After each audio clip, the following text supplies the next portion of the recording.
Bonjour tout le monde, bienvenue sur la chaîne d'Investir maintenant. Aujourd'hui, nous allons parler des institutions financières. Qu'est-ce que le rôle des institutions financières?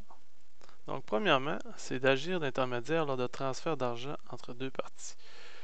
On va se rapporter à la figure ici en bas. Donc, pour donner un exemple, donc on a monsieur qui veut placer 10 000 dollars. Donc, lui, il va voir la banque.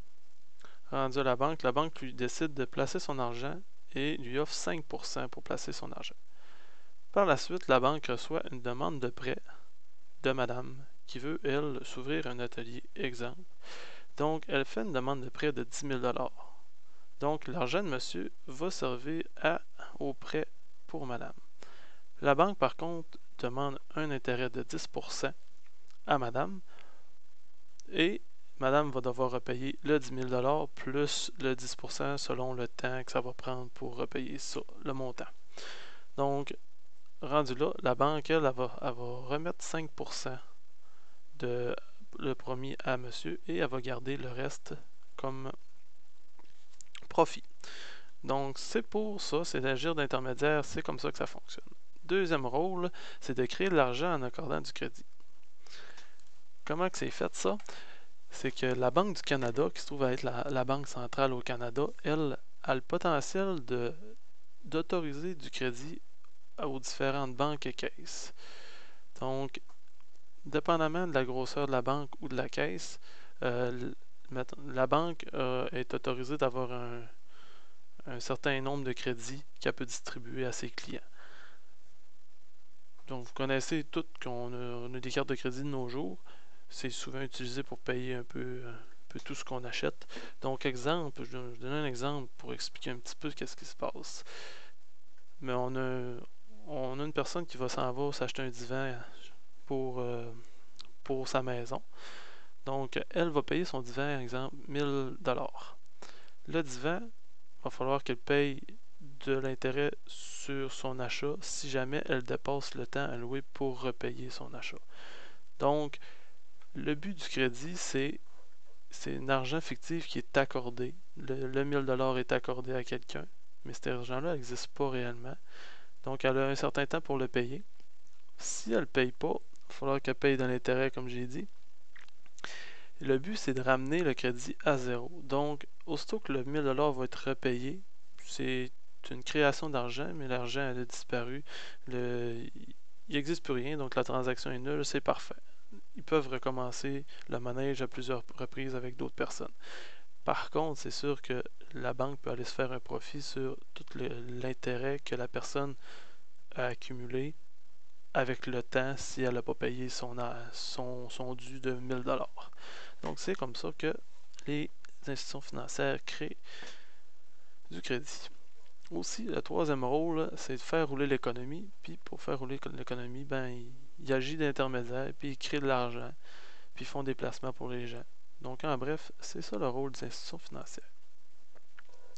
On va parler aussi des comptes qui nous offrent que nous offrent les institutions financières. Le premier compte, c'est le compte épargne. Je pense que je n'ai pas besoin d'expliquer beaucoup, que c'est vraiment le compte que tout le monde reçoit son salaire, exemple, dans ce compte-là, et qui utilise ce compte-là pour payer ses factures, pour payer un petit peu tout dans la vie au quotidien. Le plus important, pour je vous donne un truc, c'est vraiment de regarder pour les frais de transaction. J'imagine que tout le monde a déjà regardé ça, mais pour ceux qui ne le savent pas, il y a des frais de transaction. Les frais de transaction, ils passent par mois. Donc, souvent, il y a des forfaits qui vous offrent de garder 1500 dollars dans votre compte. Si vous gardez 1500 dollars, vous n'avez pas de frais de transaction. Donc, ça peut être utilisé pour faire des épargnes à tous les mois, exemple de 7,99 ou 6,99 pour le mois sur vos transactions. Donc, c'est peut-être intéressant sur un an au complet. Aussi, il y a le compte REER qui est souvent utilisé pour des placements. Souvent, les REER sont utilisés pour diminuer son revenu dans l'année. Qu'est-ce que je veux dire par là? C'est que, notre exemple, on va prendre une personne qui gagne 50 000 dollars. Donc, la personne qui gagne 50 000 dollars, elle a une certaine braquette d'impôt à payer. Par contre, malheureusement, elle gagne un petit peu trop cher parce qu'il y a une braquette d'impôt qui est sous elle, exemple, à 48 000 dollars. Donc, la personne elle va décider de prendre des REER pour 2 000 dollars afin de diminuer son revenu de passer de 50 000 à 48 000 afin de tomber dans la braquette qui est inférieure pour l'impôt. Elle, ça va faire qu'elle va payer moins d'impôts pour cette année-là. Donc, il va y avoir une économie d'argent. Donc, ça peut être très intéressant pour toutes les, toutes les personnes qui ont à payer de l'impôt pour une année, dépendamment des calculs qui sont faits. Aussi, le REER est très utilisé pour les travailleurs autonomes parce que c'est une façon d'accumuler de l'argent à long terme pour eux. Aussi, on a le compte CELI. Le compte CELI, c'est également une sorte de compte qui est bon pour les placements. Donc, le CELI, lui, est à l'abri de l'impôt totalement. Tout ce qui est mis dans le CELI ne peut pas être imposable par la suite. Donc, ce que vous mettez dedans, c'est des gains directs sur, exemple, vous placez votre, mettons, 5 000 $ dans votre CELI. Tout l'intérêt qui va être généré par votre 5 000 $ va être non imposable. Ça va être à vous tout l'intérêt par la suite quand vous allez sortir, exemple, après 10 ans.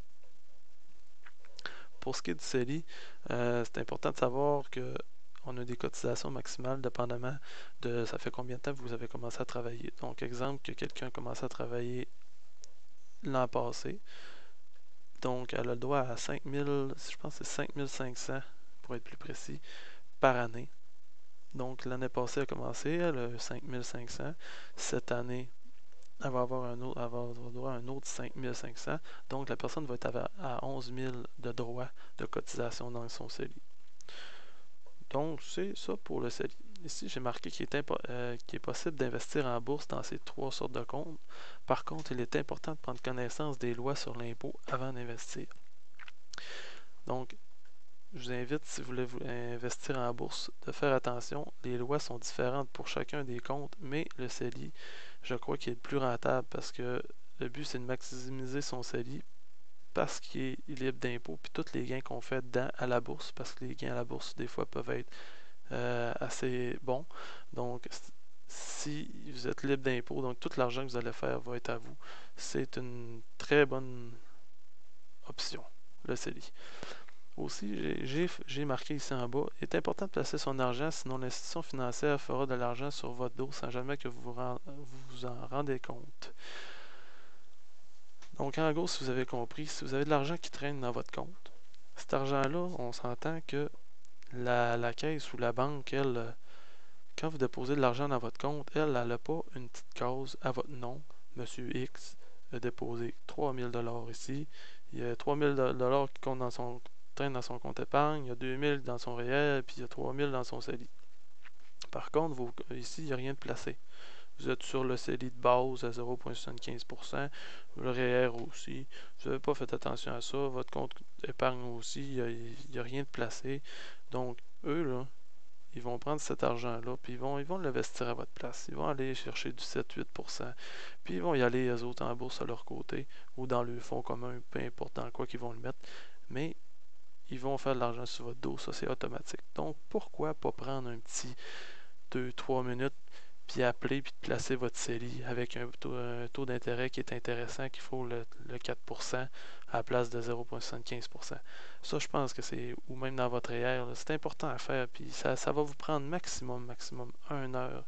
Puis l'intérêt que vous allez faire sur 10 ans, 15 ans, 20 ans peut être très, très, très impressionnant si vous prenez le temps de le faire. Je vous invite à le faire. D'ailleurs, ça va être un de mes sujets prochainement pour une de mes vidéos. Ça va être l'intérêt composé, puis je vais vous expliquer comment ça fonctionne, puis comment ça peut être bénéfique. Aussi, les institutions financières offrent la possibilité d'investir en bourse. Donc, ça peut se faire à partir d'un CELI ou d'un REER. En gros, c'est simple. Quand vous investissez dans ces deux comptes-là, vous avez la possibilité d'aller en bourse, de faire un placement plus sécuritaire et de ne pas aller en bourse. Ils vont vous offrir des pourcentages d'intérêt qui sont différents. Pour ce qui est de la bourse, comment ça fonctionne, c'est que quand vous allez appeler pour placer votre CELI en bourse, eux vont vous offrir un portefeuille. Donc, exemple, Monsieur X, il veut placer 10 000 $ en bourse. Donc, il va voir sa banque.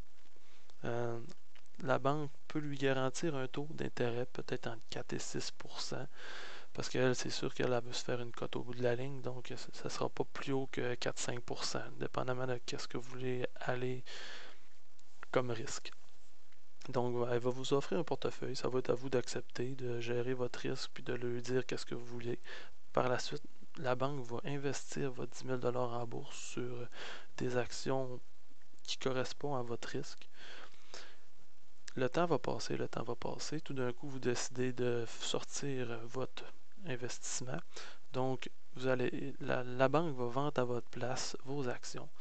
Vous allez récupérer votre argent. Par contre, vous allez faire souvent l'intérêt qu'ils vous ont promis s'ils vous ont promis de l'intérêt. Et eux autres vont garder le pourcentage de plus qu'ils vont avoir fait. Donc, c'est important de comprendre que cette portion-là, sur le long terme, peut vraiment, vraiment faire une grosse différence. C'est d'ailleurs un de mes sujets que dans mes prochaines vidéos pour l'intérêt composé, je vais essayer de toucher à l'intérêt composé puis l'intérêt composé à la bourse aussi. Ça va être intéressant de voir la différence. Juste pour rajouter là aussi, là, avant, les banques ne faisaient pas ça, d'investir à la bourse. Par contre, se sont rendus compte, parce que les banques, c'est un milieu qui est plus privé, et le marché financier, c'est un milieu qui est public. Donc, c'était plus une compétition privée contre public avant. Depuis certains temps, ils se sont aperçus que les gens passaient directement vers les milieux financiers. Ils ne passaient plus par les banques pour investir. Donc, les banques se sont décidées de changer de stratégie. Ils ont décidé d'investir eux-mêmes dans les marchés financiers pour faire plus d'argent, d'ailleurs, à cause de la cote qui est ici, puis d'offrir le service aux clients en le vendant en passant le mot que c'est peut-être plus sécuritaire, il devrait peut-être passer par eux parce que c'est des experts avec l'argent. Puis nous, on leur fait confiance, aveuglément peut-être, pour certaines personnes, mais il y a d'autres qui ont compris comment ça fonctionne, puis ils décident d'investir en bourse en solitaire. Ça, c'est vraiment le but de ma chaîne. Pourquoi que c'est important de faire ça? C'est que le but, c'est d'éviter l'intermédiaire qui gruge une partie de votre profit. Puis cet intermédiaire-là, sur le long terme, elle vous en prend pas mal du profit. Donc, c'est le but d'investir en solitaire. Puis pourquoi pas investir en soi afin d'apprendre comment ça fonctionne la bourse. Et je vous garantis que le temps va vous donner raison, ok? C'est vraiment important d'investir en soi à la base. Ça peut prendre 1 an, 2 ans ou 3 ans vous former, mais lorsque vous allez être formé comme il faut, c'est rien de 2-3 ans sur 30 ans. OK? Donc, n'oubliez pas que sur le long terme, c'est là que ça paye la bourse. Donc, vous voyez, le but c'est ça. On ôte l'intermédiaire de la banque, c'est vous à partir de votre domicile. Il y a des sites, il y a des façons d'investir soi-même. Donc ça vous va être montré dans mes prochaines vidéos. Le but, c'est que vous voulez investir 1000 $, vous le faites par vous-même. Vous gérez votre argent, vous gérez qu'est-ce que vous faites, puis vous gérez le risque que vous voulez avoir, puis vous avez le retour direct. Il n'y a aucun intermédiaire. Le retour du marché, souvent, il est bon. Donc, ça fait le tour. J'espère que vous avez aimé ma vidéo. Je vous invite à aimer ma page Facebook Investir Maintenant, aussi qui va être dans la description du vidéo en bas. Aussi d'aimer ma page Investir Maintenant, en espérant que la vidéo vous a plu. Je vous invite à regarder mon prochain vidéo qui va toucher sur l'intérêt composé à la bourse et tout simplement un investissement à la banque. Sur le long terme, qu'est-ce que ça peut faire, qu'est-ce que ça peut vous apporter, les chiffres que ça peut... Puis on va avoir des belles petits instruments pour calculer ça. Donc, restez sur ma page et suivez-moi pour la prochaine vidéo. Merci, bonne fin de journée.